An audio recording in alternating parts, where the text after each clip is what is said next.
My name is Emma Reynolds. I'm 22, and I just graduated from Ohio State University with a degree in psychology summa cum laude. But no one in my family seemed to care. I come from Toledo, Ohio, where my parents own a struggling accounting firm and live in a house that always felt more like Claire's castle than our home. Claire is my older sister, 3 years ahead of me. And she's the kind of person who cries when her nail polish chips and gets praised for her emotional depth. I'm the opposite. I get straight A's, hold 2 jobs, and I'm the one they always call independent, like it's a personality flaw. I used to think being strong was enough, that maybe eventually they'd see me. But when my parents skipped the most important day of my life to babysit Claire's broken heart, I realized something I can't unsee. That was the day I stopped being the good daughter and started being something else entirely. The stadium was buzzing, thousands of families cheering, balloons bouncing in the air, and flashes of cameras capturing perfect moments. I stood among the rows of graduates in a sea of deep red gowns, gripping my diploma like it might float away if I let go. I scanned the crowd once more, my eyes locked onto the 3 seats I'd reserved weeks ago, row 17, section C, right behind the railing, still empty. The message from my mom had arrived an hour before the ceremony. Claire had a panic attack. We had to stay. Hope you understand. That was it. No, we're proud of you. No, we wish we could be there.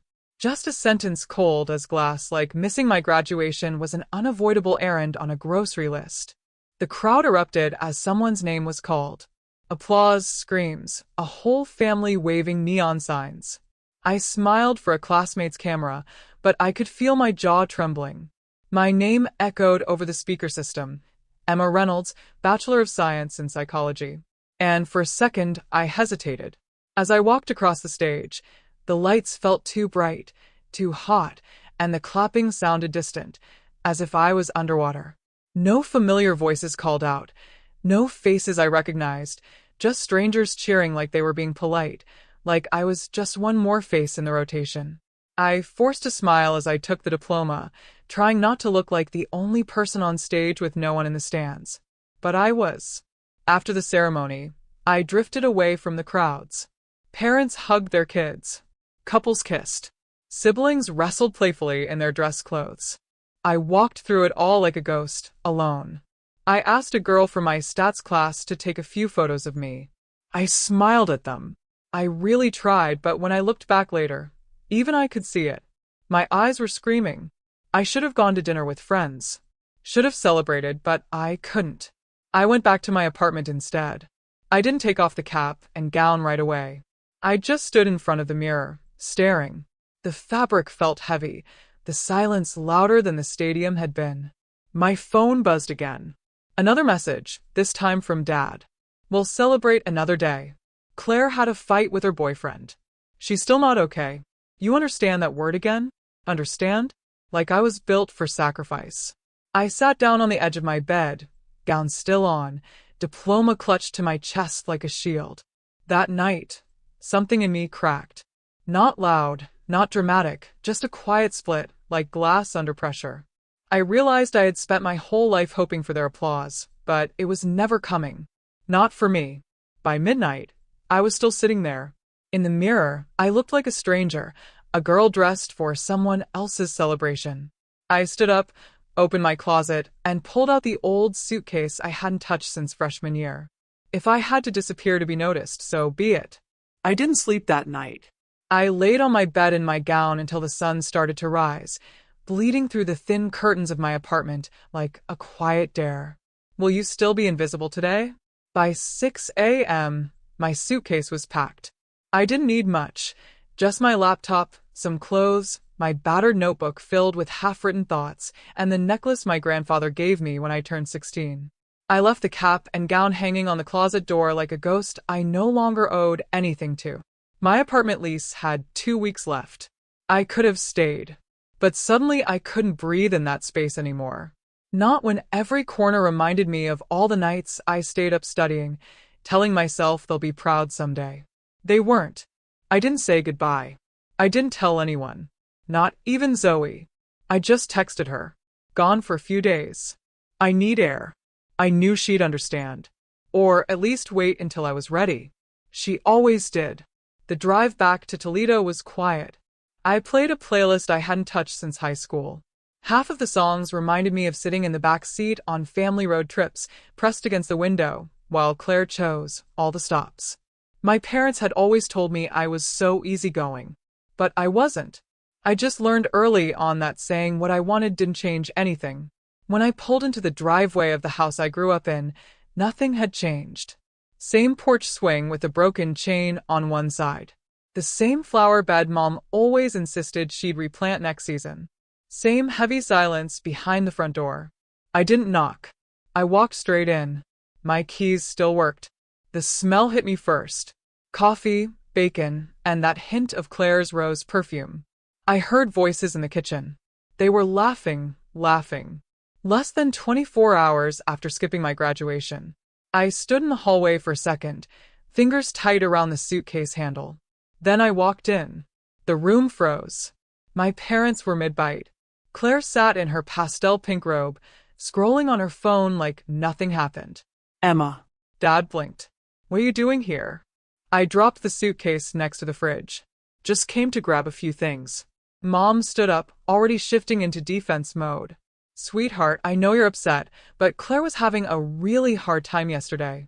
I cut her off. And I wasn't. Claire looked up, her voice soft and weaponized. You don't get it.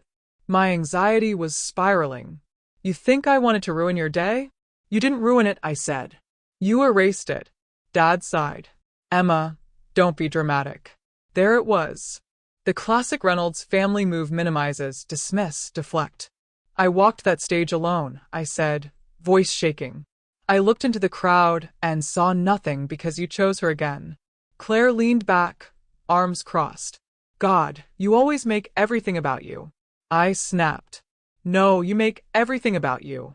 And Mom and Dad just let you. Mom's voice got tight. Claire needs more support. You've always been strong. You don't fall apart like she does. That's not strength, I said, laughing bitterly. That's silence. That's being trained to survive on crumbs and still say thank you. And then footsteps. Slow, heavy. A new voice, deep and steady. What the hell is going on here? We all turned. Grandpa Walter stood in the doorway, hands in the pockets of his worn beige coat, eyes narrowed like he already knew everything. Nobody moved. Claire's mouth hung open. Mom took a step back. Dad turned pale. But me? I took a step forward. My voice was trembling but clear. Grandpa, I can't take it anymore. If they won't face me, then I'll make them listen. Grandpa Walter didn't speak right away. He stepped into the kitchen, eyes sweeping over the room like a quiet storm, taking in the half-eaten breakfast, the stiff postures, the tension hanging like smoke. He looked at me last and really looked at me, and his face softened just a little. Start talking, he said. I took a shaky breath, then another. This wasn't going to be one of those moments where someone else stepped in to save me. This was mine. I had to say it all, no matter how ugly it sounded. I graduated yesterday, I said, staring straight at my parents. I walked the stage by myself. No one there, no cheers, no photos, just me surrounded by strangers whose families showed up. Mom opened her mouth, but Grandpa raised one hand, palm out. Let her finish. I kept going, voice cracking. All I wanted was for you to show up for once, to put me first. But Claire had a panic attack, and just like always, that was all it took. Claire scoffed. I was sobbing. Emma, do you even care about what I was going through? I care, I said, but not more than I care about myself. And clearly neither of you ever made that choice. Dad's tone went cold. Don't twist this into something it's not. We did what we had to. Claire was fragile. I snapped. Always fragile. Always the one who needed the world to bend around her moods while I was expected to bend around both of you. Silence. I looked at Grandpa. His expression hadn't changed, but something behind his eyes sharpened. You all think being the strong one means I don't break, I said. But yesterday broke me. Claire rolled her eyes. So what? You want us to grovel?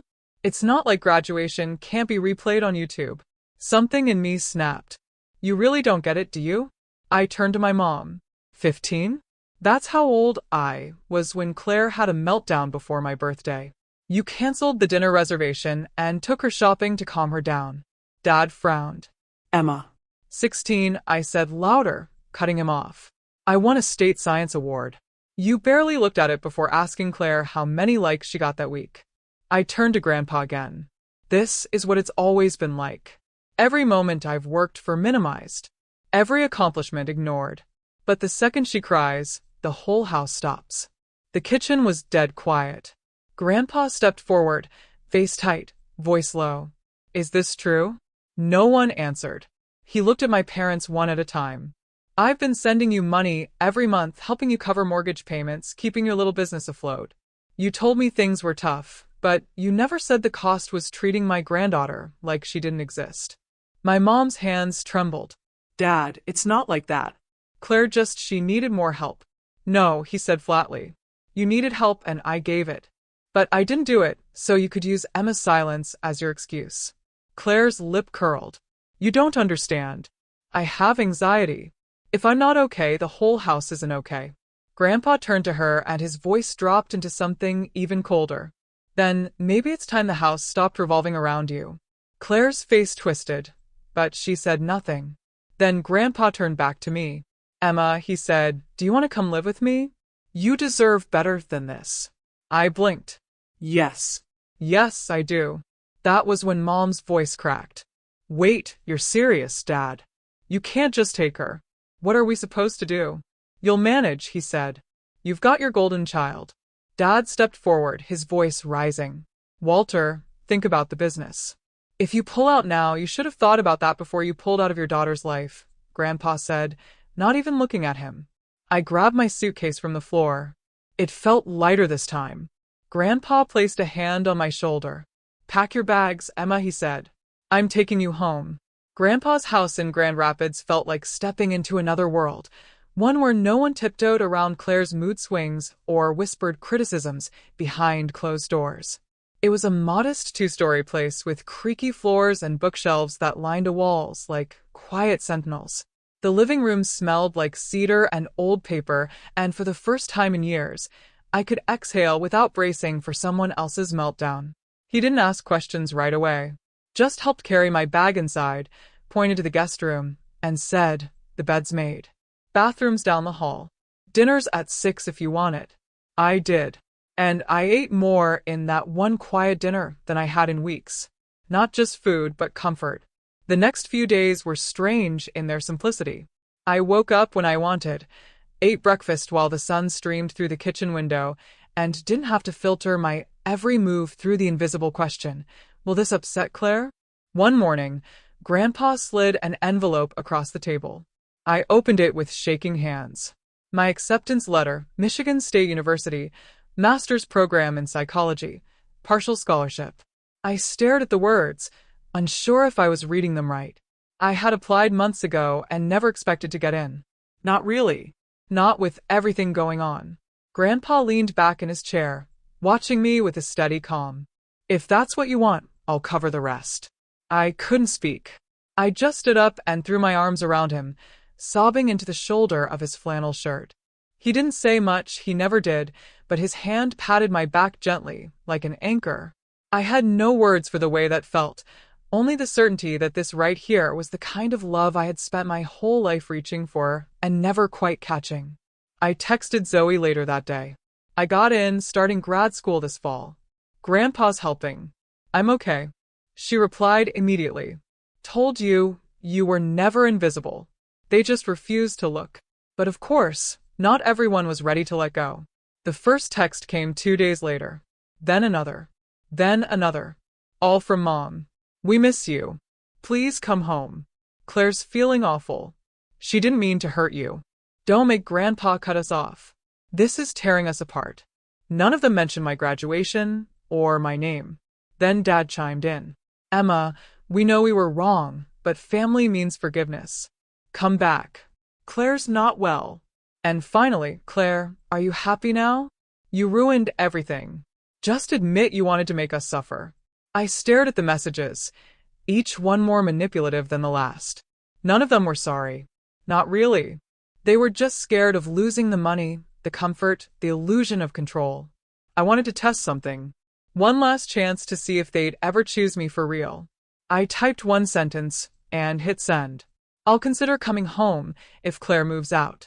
She's 25. She has a job. If you want me back, let her live her own life. I knew what that message meant. So did they. If they wouldn't draw a boundary with her, then I would. Then I turned my phone over, letting the screen fade to black. Sometimes silence is the loudest truth. The silence stretched for days. No calls, no texts, not even one of Dad's guilt-laced voicemails. It was like my message detonated something. And now they didn't know how to rebuild. A small part of me hoped they were genuinely thinking it over. A bigger part knew better. I threw myself into prep for grad school, bought used textbooks, mapped out housing near Michigan State, even helped Grandpa set up a new router so I'd have decent Wi-Fi in my room. Every morning we had coffee on the back porch. He'd read the paper while I made to-do lists. It was calm, honest, real. And then Claire showed up. I had just finished a seminar orientation at MSU when I saw her. She was standing near the iron gates at the edge of campus, oversized sunglasses covering half her face, arms crossed tight like she was trying to look put together, but barely holding it in. For a second, I thought I was imagining her, but then she stepped forward. Emma. She called out loud enough to draw attention. I stopped cold. Students nearby turned their heads. I felt my chest tighten, my pulse spike. I wanted to walk away, but I was tired of running. What do you want? I asked, keeping my voice level. Claire took off her sunglasses slowly. Her eyes were bloodshot. You set them up, she said. You knew they'd never kick me out. You just wanted to punish us. I blinked. That wasn't a test for them, I said quietly. It was a test for me to see if I was still stupid enough to keep hoping. She stepped closer. You're tearing this family apart. I laughed. It came out sharp, bitter. I'm not the one who tore it apart. I just stopped pretending everything was fine. You don't understand the pressure I'm under, Claire snapped. Everyone expects me to be perfect to keep it all together. No, I interrupted. Everyone expects me to keep it together. You just get to fall apart and let everyone else pick up the pieces. Claire's face twisted. So, you're the victim now. I said, but not anymore. She lunged. One hand grabbed my arm, her nails digging in. I pulled back instinctively. She tried to shove me. I didn't fall. Instead, I pushed her off with both hands firm and fast. She stumbled, catching herself on a bike rack. People around us gasped. Whoa. Someone shouted. A few students pulled out phones. Claire's eyes widened. You hit me. I defended myself, I said, voice steady, like I should have done a long time ago. A girl stepped between us. You need to back off, she told Claire. Another guy added, What the hell is wrong with you? You can't attack someone like that. Claire looked around, realizing the crowd wasn't on her side. She froze, chest heaving, lips trembling. I leaned in just close enough for only her to hear. If you ever touch me again, I will call the police. And no one's going to protect you this time. I turned and walked away. My heart was pounding, but I didn't look back. Zoe came jogging up from the library steps, having caught the tail end of it. You good? She asked. Better than I've ever been, I said, still shaking but smiling through it. That night, after I got home, my phone lit up. It was a message from my parents. We've thought long and hard. We choose Claire. Don't ever come back. I stared at the screen. No more pretending. No more waiting. They didn't break me. They freed me. The morning of my graduate school commencement felt nothing like the one 2 years ago.